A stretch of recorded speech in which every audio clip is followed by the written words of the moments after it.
Heavy rainfall warnings are in place across a good portion of Visayas, Mindanao, and southern Luzon as our latest low pressure area tracks across the Philippines. Not upgraded to a tropical depression just yet, but if it does, it would be called Butchoy. Now, big thing, regardless if it becomes a TD, a TS, or anything like that, is going to continue to be that heavy rainfall. We have this monsoonal gyre off towards the west.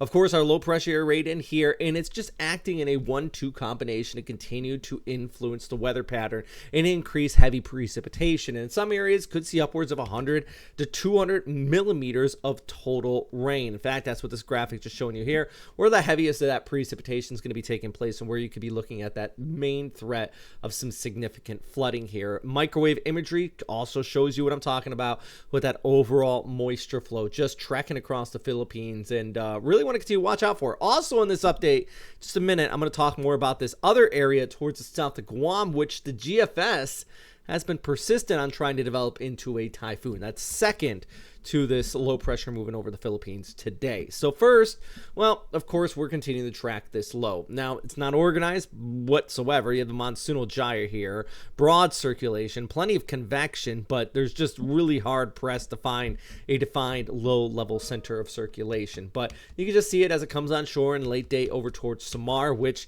by the way, far cry from 10 years ago today. We had Typhoon Glenda moved across the Philippines. Severe damage all the way out to the NCR, back towards the Bicol region. A lot of people impacted by that one. That was 10 years ago today. So it shows that these storms could be worse.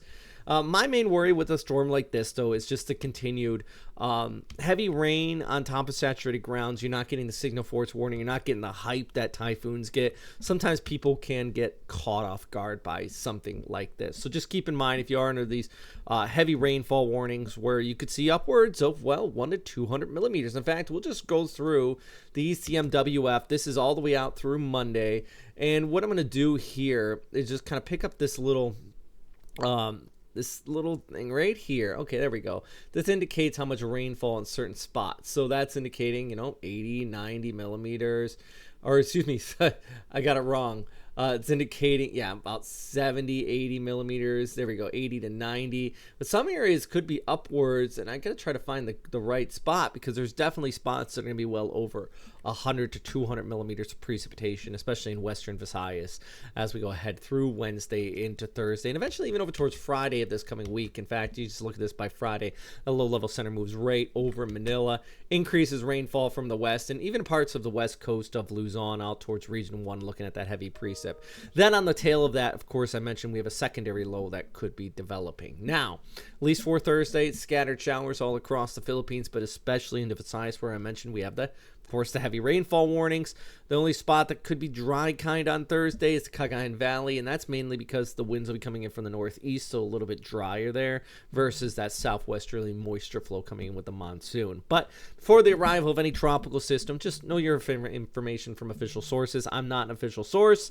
I appreciate you guys' support, though, and prepare to evacuate if you need, all that good stuff. All right, so before I get into the long-range forecast, just also one more shout-out to everybody who supports this channel on our Patreon. We actually just got a new Super Typhoon member. That's $10 a month. Just added their name right here. Let it pop up. There we go. Martin Phipps.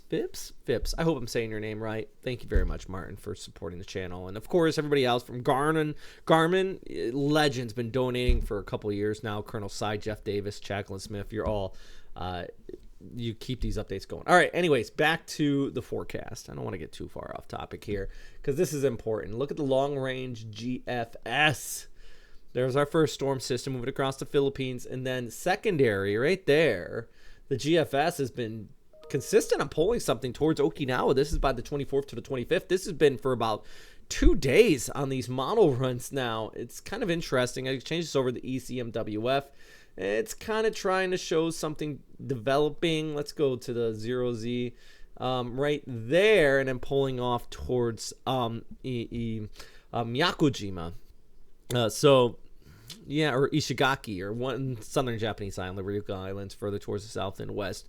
The ECMWF and GFS both coming on similar pages here of something strong in the southern Japanese islands by the 24th to the 25th. So, Now, you might be thinking, okay, I'm in the Philippines. I mean, of course, Okinawa, you need to watch this, but if I'm in the Philippines, why do I care? Well, you're also going to be looking at that southwest monsoonal flow, which is going to help that enhanced habagat on the backside of this too, if this does develop. So there's plenty to talk about with that long range forecast. I'm definitely going to keep you guys posted on it and want to track this over the next few days. So plenty to talk about in the Western Pacific today. If you have any questions, comments, or suggestions, please let me know.